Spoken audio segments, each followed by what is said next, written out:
The opinions and views expressed in the following program are those of the speakers and the host, and do not necessarily reflect those of Yoakley Scott Corporation and your sports network. Yeah, I've been closer to Jesus before, so can you help me out? Oh, can you help me out? Am I on my own? Am I on my own? Or can you help me out? Am I on my own? Am I on my own? Or can you help me out? Can you help me out? I've been scared to look in my soul.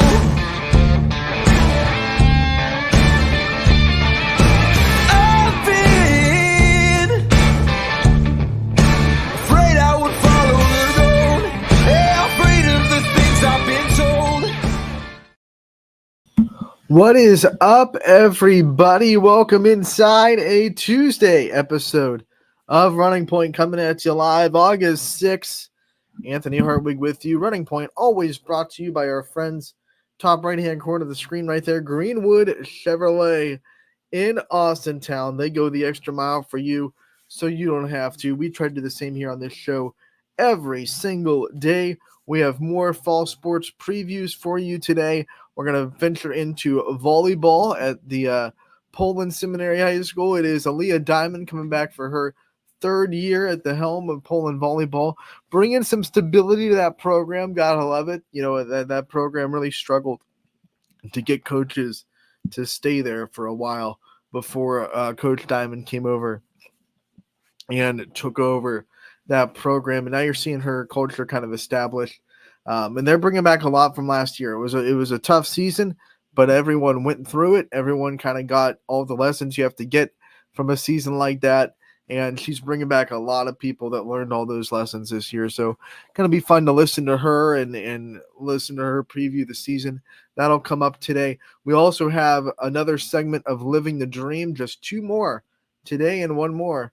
So it'll be Celine Funky from Louisville, one of my favorite players to watch, honestly. I'm not a Louisville fan, but every time that Georgia Tech played Louisville, it was like you locked on and you said, this girl, you got to have respect. Had all the energy in the world. We're going to talk. We heard from her about her journey. That'll be on today's show as well. But before we get to all that fun stuff, we have another game to recap. Austintown Little League, they are still trucking along, everybody, in the Little League World Series. They played last night, prime time on ESPN Plus, and it was a heck of a softball game. If you didn't get to tune in, man, you missed a really good one. Pitchers duel, to say the least, and I think every game from here on out for Austintown is going to be a pitcher's duel, because the pitching that we've seen in this Little League World Series across the board has just been really good. The next team they're going to play, really good pitching in Southwest. So your offense is going to be limited in these games. You have to make sure you take the most out of your opportunities that you get. Austintown did that. A big day at the plate for Bella Mattern, who drove in a run. Big day at the plate for Lexi Petrilla, drove in a run for the Austintown team as well. So a big day for both of those players. Annabelle Mikesell had a great slide at the plate to get their first run of the day. But then when you look at all the offense, they took care of their opportunities. They did what they had to do in the clutch situations.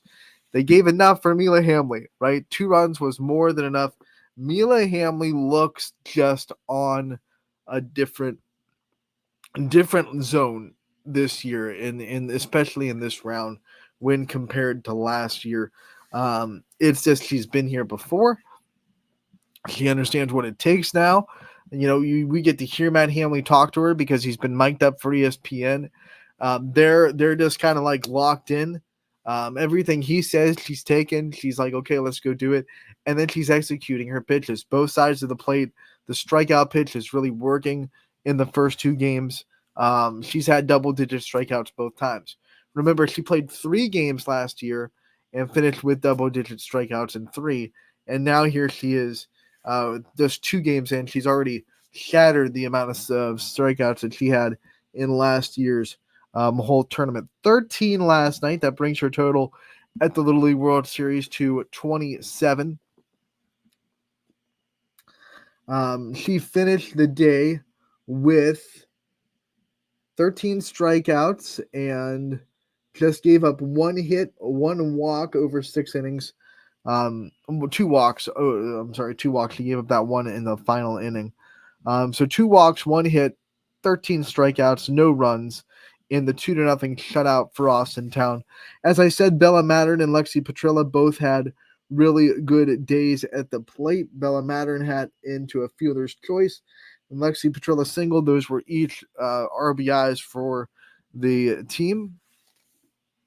It was pretty much the only offense. But talking about really good pitching on the other end for the team from representing the Southeast, which I believe once again was out of North Carolina, Bristol Smith pitched well. She gave up the 8 hits, 2 runs, 6 strikeouts. She kept her team in the game. That's all you can do at this level. But Mila Hamley just had a little bit too much. Now Austintown, they will move on. They have a couple of days off now. They're off tonight. They're off Wednesday. They come back on Thursday. These next 2 days are for kind of figuring out the losers bracket of the World Series, trying to see who gets into the championship round. But Austintown moves right along in the bracket. They will play the team out of the Southwest region who beat Canada in their game last night 8-0. Once again, really good pitching coming for you. So it's going to be a pitcher's duel again. Everyone expects it to on Thursday, 7 o'clock. This one's going to be on the Big Boy Network, ESPN national broadcast, not ESPN Plus anymore. You're putting on the main ESPN network. And if Austintown wins and gets into the championship, I believe that one will also be on ESPN and simulcast ABC, which this is the first season that they were able, well, last year was the first season, I should say, that they were able to put the Little League World Series for softball on ABC. Big moment for the sport because it's a big deal. Broadcast TV, network TV, is just a really big deal to get put on because, you're not even limited now to cable or streaming subscribers. Now you have anyone with an antenna can watch you. So you have a broader audience if you get on ABC, which this year's championship will be. The other cool thing about the Little League World Series this year, which Austintown will be a part of and be able to experience, Athletes Unlimited, one of the professional leagues in softball in the country this year, they will be playing games this weekend. So you'll have the opportunity for our Austintown Little League team, to rub elbows with the best players in the country. No more are they sitting down just a couple representatives. They're sitting down their whole league to play games. And then also I think there's going to be plenty of opportunities to learn from these players as well. So an awesome weekend in store for Austintown Little League. They're still in the winner's bracket.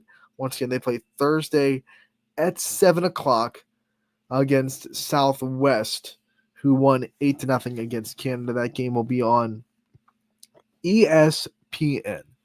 One of the things that you notice when you watch this team for Austintown, and it's been apparent through the regionals, it was really apparent through the state, but then you wonder how much that would carry over in the regionals when the level gets higher. Then you really wonder how much it'll carry over into the World Series. But what I loved about this team is when we're writing these stories, these recaps, every game, it seems like a different player on offense is stepping up and coming up with big hits. This time around, it was Bella Mattern's turn and Lexi Petrilla's turn to go be big and get RBIs for the team. But we've seen Lily Sheffield have big days. We've seen Marissa Polar have big days at the plate. Annabelle Mikesell always getting on base, doing her job. We've seen Mila Hamley start to swing the bat. We're seeing Gracie Fonda have her big days in the tournament. So I'm loving the balance of this Austintown lineup. Any given day, it can be a new player. It can be a new hero for this team. And that's, I think, what's going to make them so hard to beat going forward for whatever pitcher comes their way, because you're not going to have a moment in the lineup when you can take a breath, because even their first game, their runs were driven in by 9 through 12. So that tells you right there, you can't take a breath when you're playing Peyton Severn, when you're doing Lily Sheffield, when you're doing these bottom of the order players. This is not bottom of the order because they're not good. This is bottom of the order because we have a deep lineup and we want to put our players in the best position to kind of get on board and then get runs in, right? If you have a deep lineup, you're not hiding people anywhere.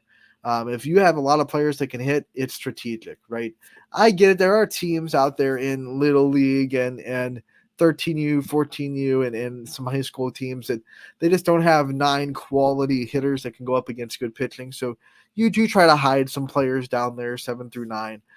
But when you're elite, you don't hide anybody, right? It's all strategic where you put players. I think players nowadays are starting to understand, especially when they're on those kind of teams, that 9 hitter, or in this case 9 through 12 for Little League, that's not a slap in the face. That's not a dig on their skills. That's, hey, we need you to get on base because we're bringing up the top of the lineup, and we would love to have Annabelle Mikesell come up with runners on base. That is an important part of this lineup, so we can have one of our big power hitters come up with RBI opportunities. We're putting you there because you're really good at getting on base. That's a good on base percentage. That's why we're putting you there. We're not hiding you anywhere. We're putting pressure on that pitcher, so they have to pitch to you because they do not want to put you on base for free for our top of the order. So I really like the way that Matt Hamley has put together this lineup. I think a lot of coaches might put an Annabelle Mikesell type player, maybe at the 3 or 4, the cleanup role. But hey, she just hits, right? She puts the ball in play almost always. She's getting hits.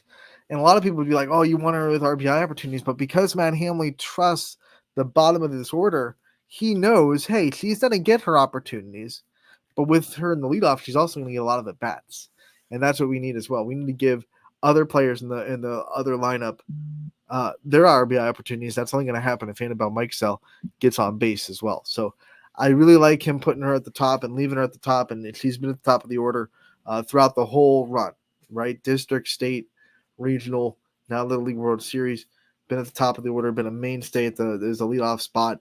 I think it's really smart. Like I said, I think a lot of coaches might look at like a hitter like that and be like, well, we need to get her in the cleanup role. We need to get one of our power bats cleanup. That's the typical way of thinking. But I think Matt Hamley has done a really good job of saying, one, we need someone that can knock in the runs that our 9 through 12 hitters are going to be on base. But two, and this is what I like too about coaches that put really good hitters, not just on base, percentage players, but really good, strong hitters in the one spot, is imagine when you step on the circle or on the mound, if you're talking baseball, because this applies to baseball as well. But immediately, right from the jump, you have that pressure of, man, if I put this ball in the wrong spot, it's going to the gap. A speedy kind of on-base percentage person, you're not really pressured to really lock in your command because they're not going to take you deep. They're not going to take you doubles. They're trying to get the ball on the ground and run out, infield singles. But when you have an Annabelle Mikesell, who's a power hitter, you're immediately pressured. Like, I cannot miss inside the weight of the plate. If I do, Annabelle Mikesell can hit home runs. She can hit it to the gap. She can hit it hard to the fence. She's not your typical quote-unquote leadoff hitter. And I like that more and more coaches in softball and in baseball at every level are starting to put really good hitters top of their order instead of just immediately saying, well, you're a power bat, so you're going to go right to the 4 spot, typical cleanup hitter. I like putting pressure on the pitcher from the word go. And I think Annabelle Mikesell does that really well. I'm excited to see what Austintown can do on Thursday. Once again, 7 o'clock against Southwest on ESPN. No more plus, just ESPN. It'll be on the Big Boy Network, nationally televised. Going to be a fun time. Mila Hamley, talking about her, we've talked about her at length.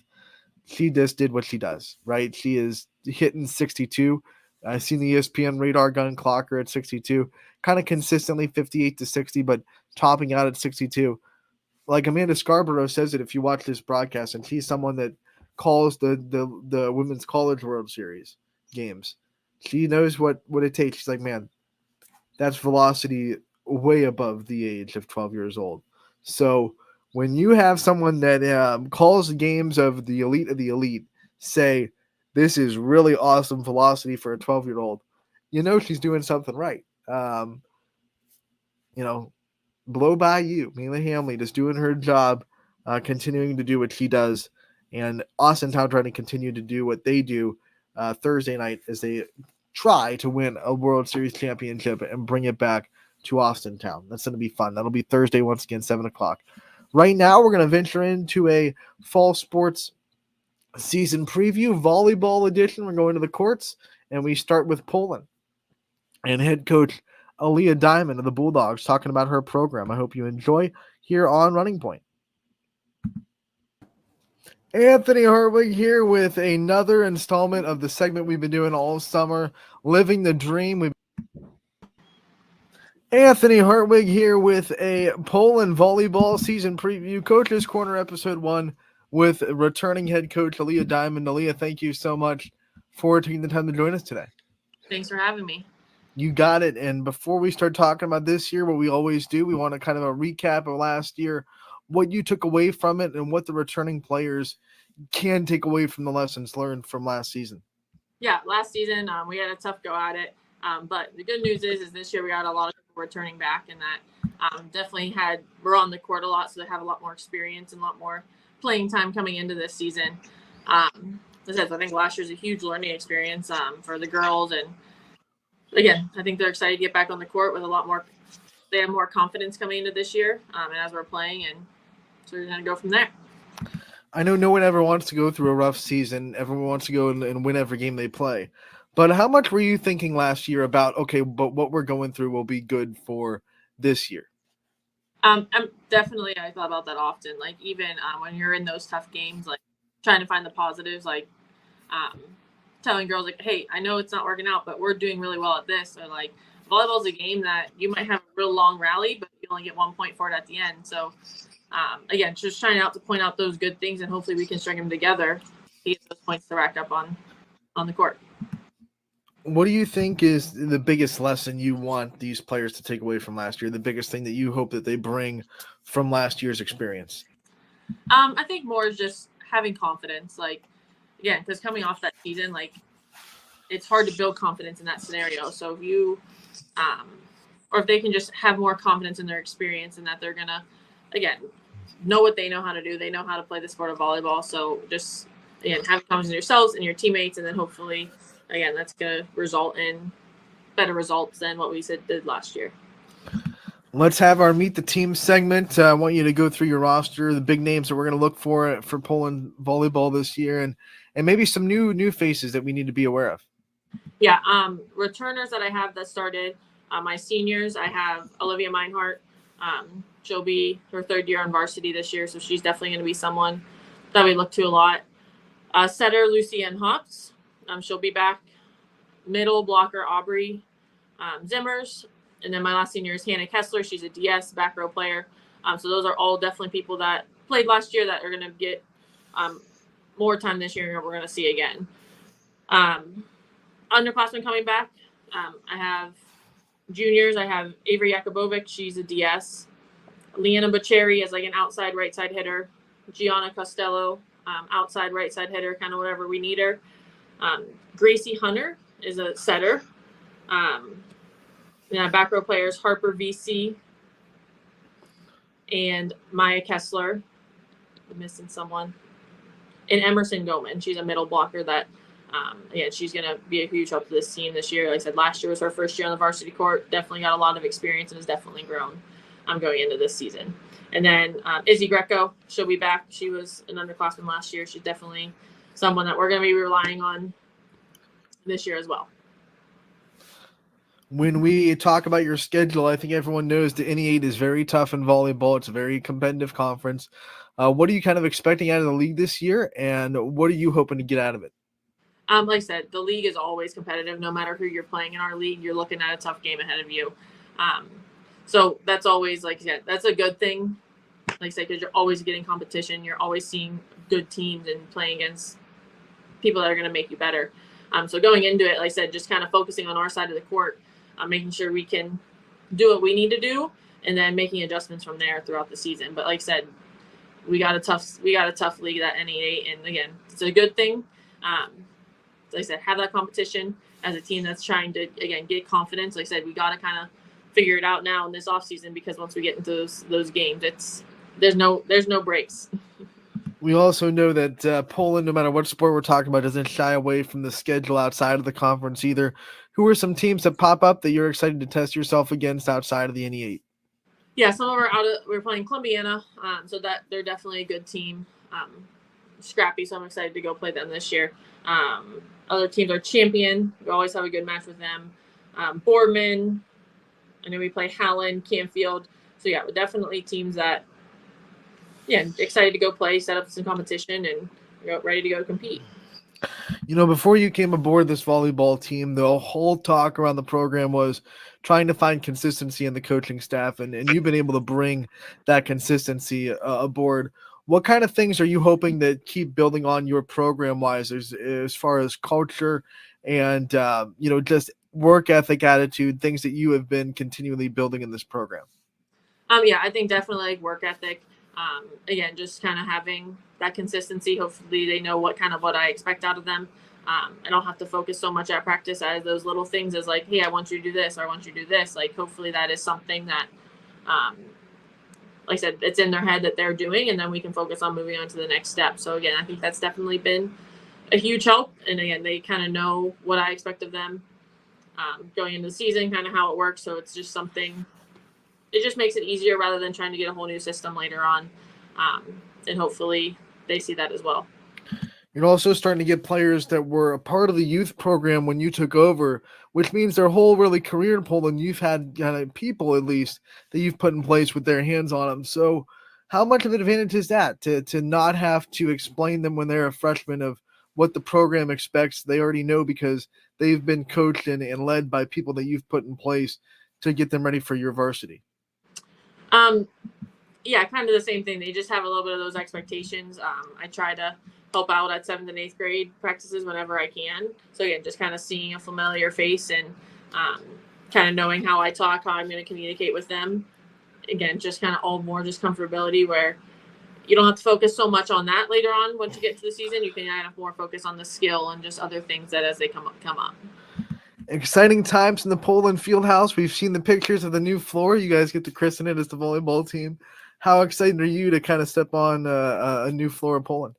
It'll be a lot of fun. Like I said, it looks great. I know a lot of time and thought and planning went into that, and like I said, really excited to get that. Like I said, a new floor. It's always exciting, and a different change, that something brand new. So it'll be fun to kind of step on that here later on in the month.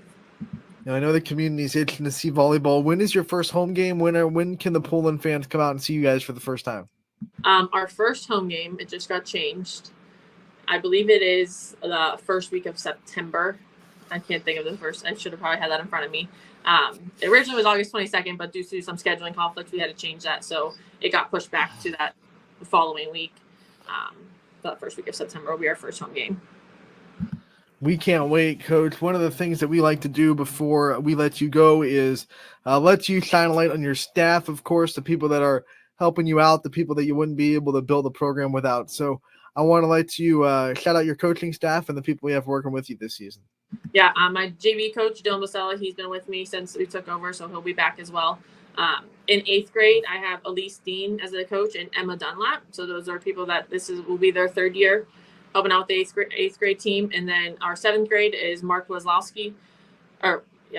He has been there, I think he said this is his 11th year. So he's definitely been there before me. He's a huge help just to get that involvement with those young kids. And then also Brian Banfield, he does a lot for our program, helps with scheduling.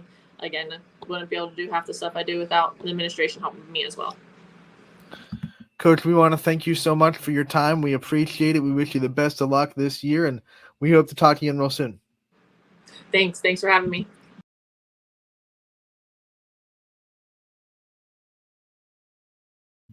Gotta unmute myself. That's Rookie 101.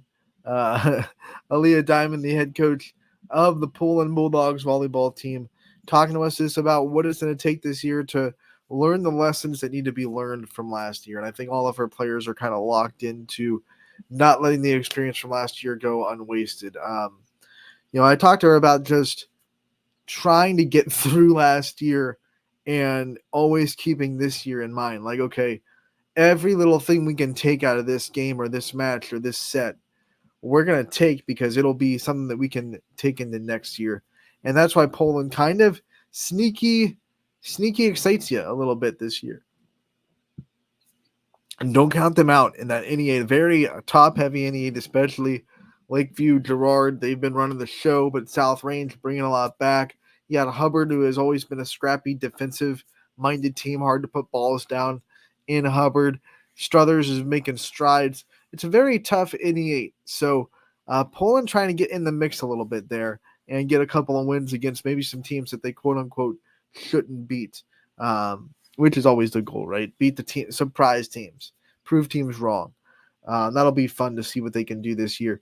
We're going to take a commercial break here on Running Point. When we come back, we have another segment of Living the Dream. This one is going to be featuring Louisville's Celine Funky, graduate from Louisville Cardinals. Very high energy player. Can't wait for you guys to hear from her on the other end of this commercial break.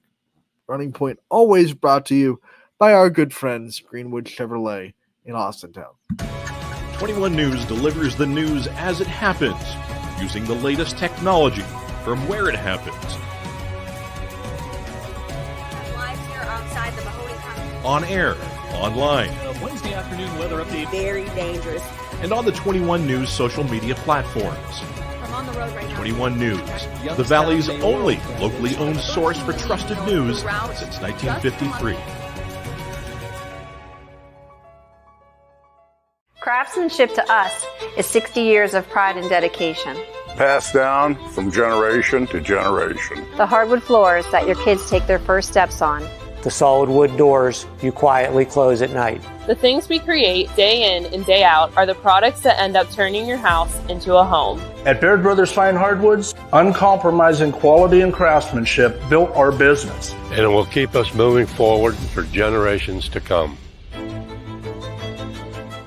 Going the extra mile at Greenwood Chevrolet means we want to take care of the community that takes care of us too. And we have to work together always. And that's how you stay in business for 40 years. You know, I love being a helper because when I help somebody, it makes me feel good.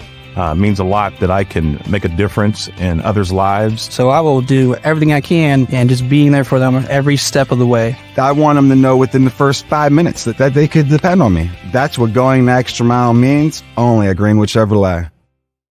Before the lights come on, before the workday begins, before a long day is ended, or it's time to have fun. It all starts with the people at Joe Dickey Electric. From replacing a light fixture in your home to building a substation for your business, no job is too big or too small. The people of Joe Dickey Electric power them all. Joe Dickey Electric, over 60 years of powering the Mahoning Valley.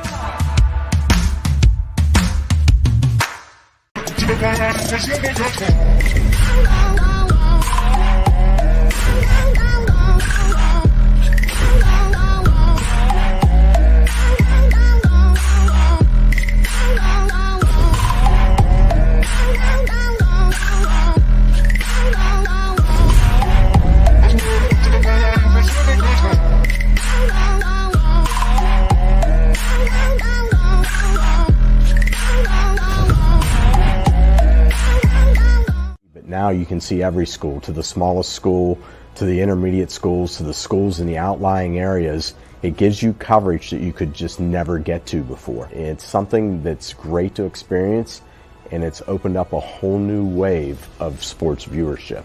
The possibilities are endless here at YSN.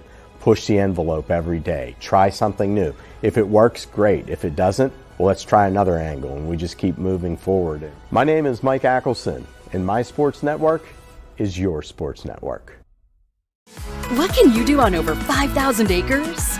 At Mill Creek Metro Parks, you can discover unique habitats and wildlife, create memorable family moments, experience history, heritage, and park programs, explore scenic landscapes, take time to relax and be well. Connect with nature and each other. Come see what's new at Mill Creek Metro Parks. Plan your trip now at millcreekmetroparks.org. Going the extra mile at Greenwood Chevrolet means taking care of our local customers. And it's just a great feeling to put them in a vehicle and get them all excited about a new vehicle. At the end of the day, our goal is to be someone our customers can count on. And every day I'll go the extra mile for the community so they can trust us. To do anything that would convenience the customer or make them feel more at home. Realizing, number one, that we're here for them and that we're not going to go away. That's what going the extra mile means, only at Greenwood Chevrolet. Welcome back to Running Point on ysnlive.com, brought to you by our good friends over at Greenwood Chevrolet in Austin Town. You just heard from them. They go the extra mile for you. We do the same here on this show every single day. You heard a coach's corner from Aaliyah Diamond, the head coach of the Poland volleyball team, previewing their season.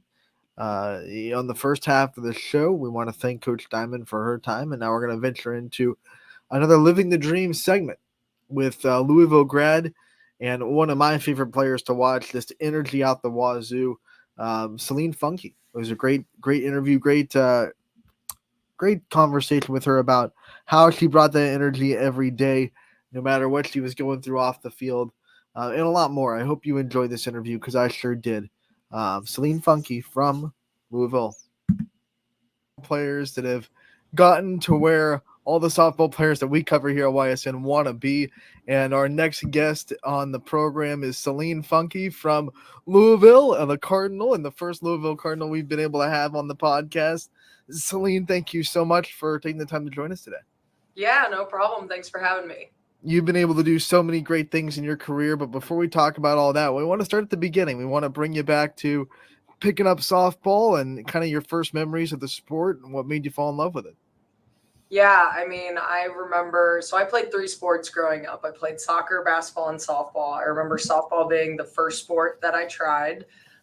Grew up a huge St. Louis Cardinals fan. My dad is from St. Louis, so Albert Pujols, Yadier Molina, those were like my idols. So I just remember going out to the park with my dad, hitting off a tee, and then I guess from there it got me to the University of Louisville, but took a long time to get there for sure. Yeah, I think it took quite a bit to get from tee work to Division I Power 5 softball. When did it kind of shift from something you were just doing for fun, you liked it, to okay, I'm pretty good at this, I can put really a lot of work into this, and I can make it something special? I think that I loved the grind. Truthfully, I know a lot of people don't love the morning workouts or whatever it is that comes with being or getting to the point of being a Division I athlete. But I honestly love the grind. So I was always working out. That was never really a problem, but I probably got really serious about it in high school. Once my high school coach said, I really think you could make it to a Power 5 Division I school. And that was kind of always the dream. I didn't know what sport I wanted it to be in. But once she said that, I started hitting lessons. I really started playing travel ball. So truthfully, my get serious about softball, so to speak, was a little bit later than most. But I do think it made me a better overall athlete, continuing to play 3 sports throughout my entire life. How much did you believe it? Like, really, when your coach told you, hey, I think you can be D1 Power 5. I mean, did you really buy that as soon as she said it? I think so. I mean, I feel like I've always had the confidence. I knew that I was a good athlete. That didn't mean that I was a good softball player. So that's exactly what I needed to narrow down on was, my hitting. In college, everybody can field. Hitters are going to play. And that's what I really needed to narrow into. Talk about your recruiting process, the things you went through and what finally made, Louisville a place that you wanted to go and be at home with. Yeah, so like I said, I didn't get serious about softball till later. I think I only played really 2 or 3 years of true travel ball.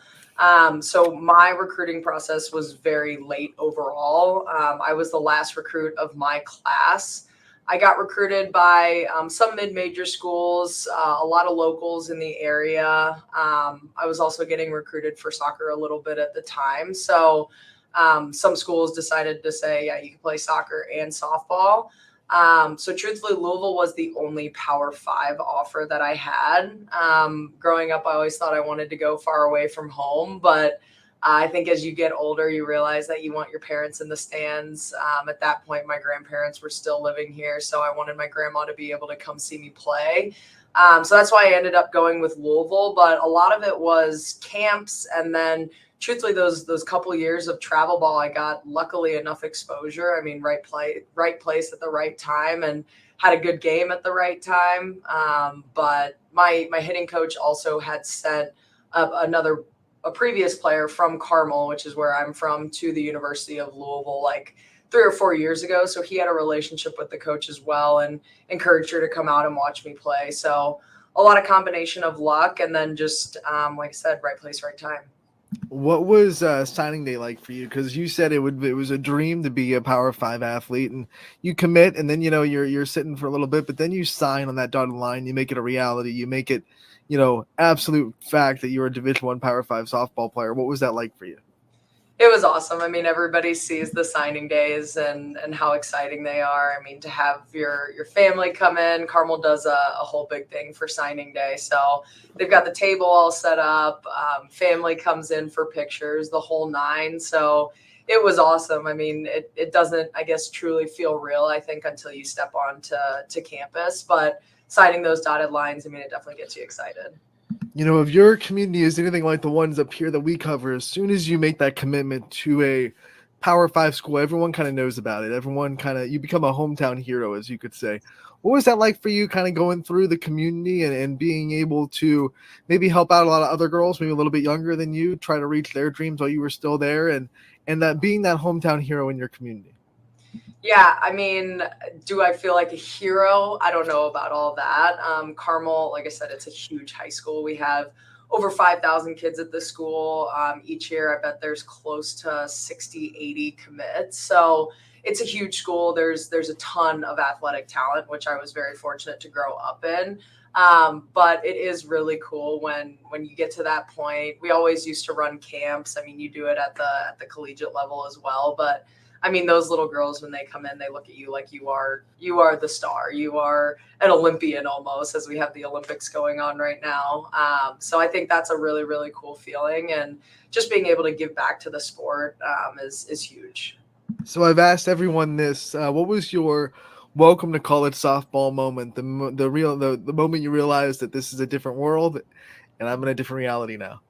Yeah. I mean, I think it happens day one when you walk onto campus. You kind of think you're that girl, right? You've always been like the best player on the team. And now you're with a bunch of people who were all the best player on their team. So I think that's very humbling. But the one moment I specifically remember is, I mean, I came into Louisville as a power righty hitter. Never had been on the left side. And actually I guess it was the week after the season started my freshman year, my head coach asked me to move to the left side. I'd never hit on the left side before. You grow up, you're this power hitter, you're in the 4-hole, everything else, you get to college and now they're switching over to the other side just because you have speed. So I think it was very humbling and very important to know that everybody has a role, and you may not know what yours is when you step in the door, but you'll build into it. Everyone knows when you go from high school to college, it's a big step up. You're going to fail a lot more, especially that first year. How did you handle the mentality of just failing a little bit more and, the softball level going up? And like you said, the coaches being a lot more, I guess, able to pick out things that you need to improve on than maybe you were taught in high school. So what did you do to kind of get through all that mental stuff? Yeah, I mean, softball is a huge mind game, right? I mean, you fail more than you succeed, which, once again, very humbling sport.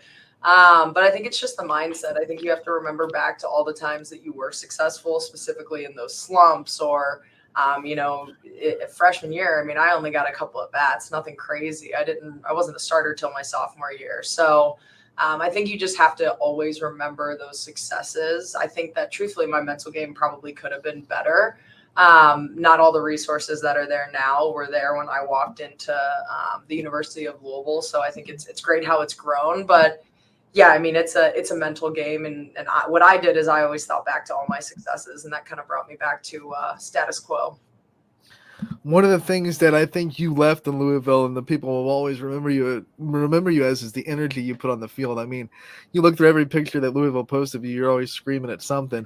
How did you kind of bring that energy to the game, especially at that level? Talk about what it took to always be at almost 100%.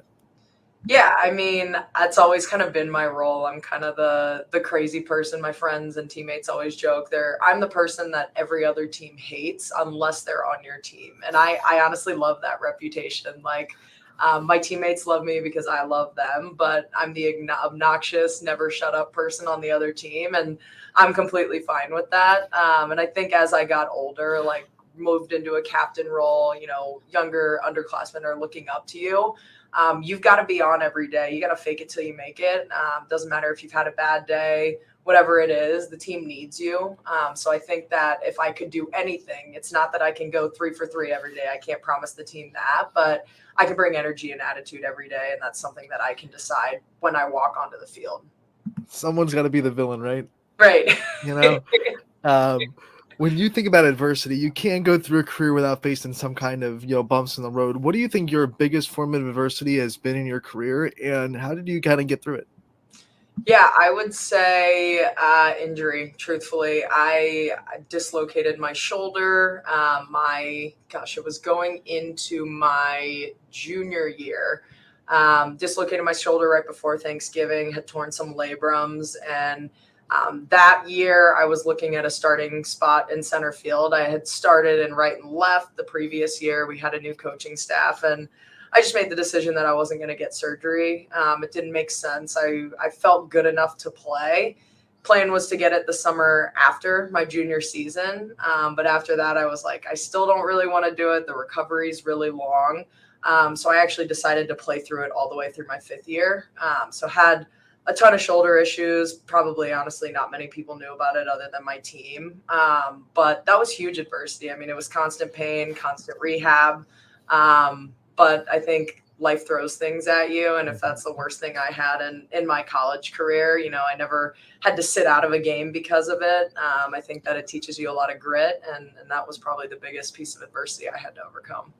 You did take that 5th year. You got it. What was it like going through like your senior year COVID? Oh, gee. Okay. Well, I guess I get to come back for one more year in 2021 and try to finish out your career with a solid season. And you absolutely did your senior year. So what was it like going through, 2020, having to, deal with maybe this could be my last year, all that uncertainty that COVID brought, and then being able to absolutely go out with a bang in 2021? Yeah, I think like everybody else, COVID happened so fast. We were getting ready to pack up and go to Boston College, and we're at practice, and everyone's like, I think we're going to head home early. And then essentially later that day, I'm at the mall with some teammates, and we get a tweet from the NCAA just saying that our season and at that point, what I thought my career was over. So it was upsetting. I think that a lot of that stuff could have been done better, but at the end of the day, very blessed to get that 5th year.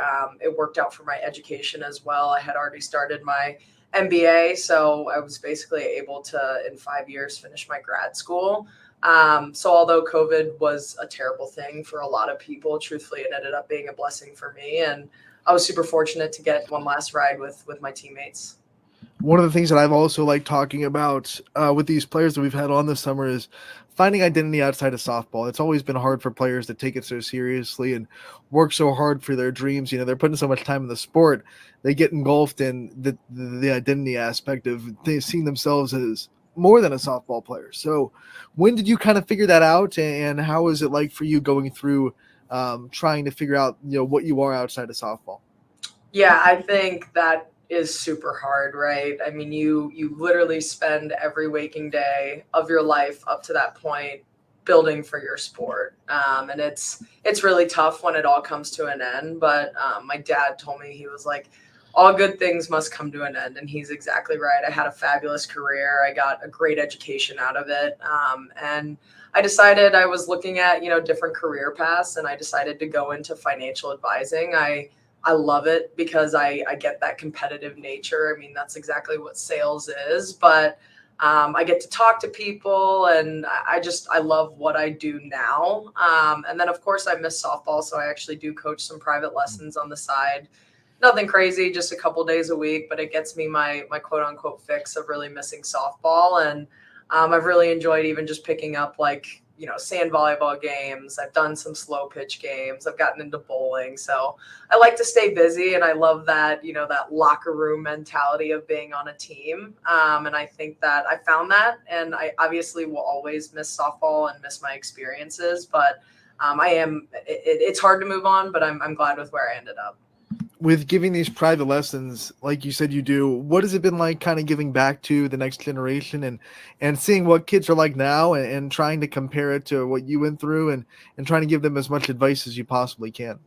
Yeah, I love coaching. I coach anywhere from like 8 to 15. Most of my private lessons though are, 11 to 15 or so, those little bit older kids where they are trying to start getting serious. I absolutely love it. I think that, if their parents are paying for their kid to go to a private lesson, you're getting the good kids. You don't have to deal with the politics of a team or anything like that. So I love it. I do feel like I'm able to give back to the sport that's given me so much. And I think that's huge. So if anything, I'm obviously coaching them, but also teaching them really what it takes internally and mentally to get to that next level and get to where they want to go. What do you think is like the most asked question from these kids that they want to know about? Like, hey, what did you do to do this? Like, what do they ask you the most? I think they just ask the main thing. I feel like at that age specifically is the recruiting piece of it. So, how did you get recruited? How did you decide that you wanted to go to Louisville? Those are typically the main ones. But it's interesting. I mean, everybody's recruiting, path is so different. Mine is very different than pretty much all of my teammates. So, but yeah, I would say that's probably the most asked question. Your recruiting world was also different because back then, I mean, you could have been recruited before you even stepped foot on a high school field if you wanted to be. That was a wild, wild west version of softball back in the day. One of the things that we've been asking all these players towards the end of the interview is, what is one thing that you kind of know now after you went through your career that you wish you would have known when you stepped on campus in the first year? I think a lot of people say this, but it really does fly. I mean, I feel like I walked into Louisville, couldn't have been more than a year or two ago. And looking back now, that was 8 years ago when I stepped on campus. So, when you're going through the grind, there's always tough parts to it. Like nobody wants to get up for a 5 a.m. workout. I get all those things, but looking back, you're going to miss it. And it really, really does fly. So just taking advantage of every day that you've got out there. And it's so much easier said than done. But I think that's what I tried to bring with my energy and passion. It was something that I could control every day. Your attitude is something you can control, and it's a full-time job plus some. So you want to enjoy it and make sure that you're getting the most out of it. If you're going to learn anything from Celine Funky, it's always bring that energy because you brought it every day. Celine, we want to thank you so much for taking the time to join us. One of the things that we also do before we let you go is we like to give the players that we interview the chance to take the limelight off themselves. We've been talking about you for about 15 minutes, so we want to give you the chance to talk about the people in your life that got you to where you are and give some shout-outs out and give the limelight out to the people that are in your support system. Yeah, I mean, it's a huge shout out to my family. My parents are incredible. I think they only missed, if I had to count, maybe like 3 college games my whole career.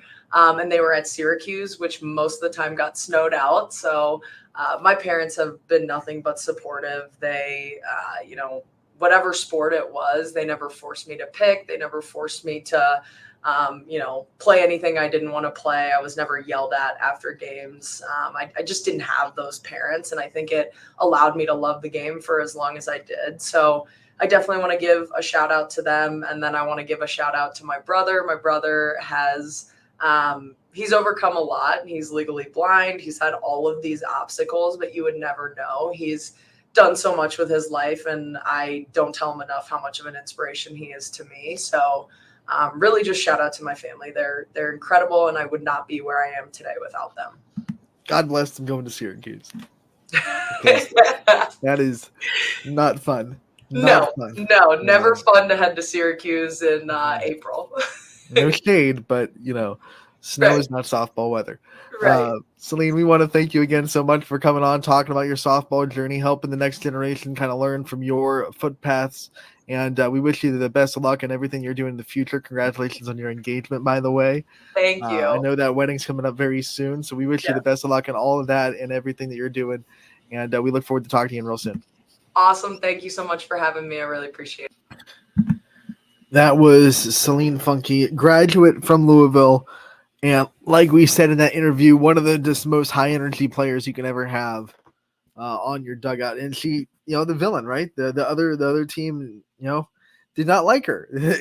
She was annoying. She got under your skin really easily. And, sometimes you got to be that kind of person if you want to be high energy. You got to be that player that, gets in the mind of the other team and always lets them hear it. And that was Celine Funky for sure. That's one of the things that I actually respected. I love the energy. Every picture you see, she's screaming at something. The picture we used for the graphic, screaming, just no matter what the situation was or what the day was, you knew Celine was going to bring energy to that program.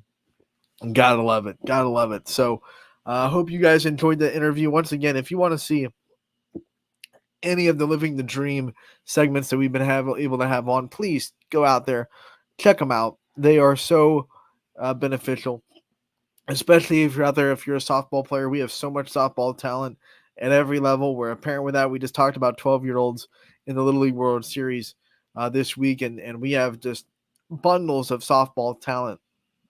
If you want to learn about how to get to where you want to go check out all the interviews we've had all summer. Because those girls, these players, they've been there. They've gotten through it. They've gotten through all the stuff that you're going to go through to get there. They can give you all the advice in the world. And there's nothing better that you can do to light your path than to hear from the people who have already walked it, right? So we want to thank all the players that we've had on Living the Dream. And, man, what a great summer it has been. We want to thank you guys for tuning in today. That'll do it for today's episode of Running Point, brought to you by Greenwood Chevrolet in Austin Town. We'll be back tomorrow from 1 to 2 with Scotty Mincher on my sidecar. As always on Wednesday, we'll see what's on Scotty's mind and check out what he has to talk about. I was just distracted by the rainy day in August, unfortunately, here in Ohio. But we'll be back tomorrow from 1 to 2. Make sure to tune in. Thank you again for tuning in today. Have a great evening, everybody, and we'll see you tomorrow.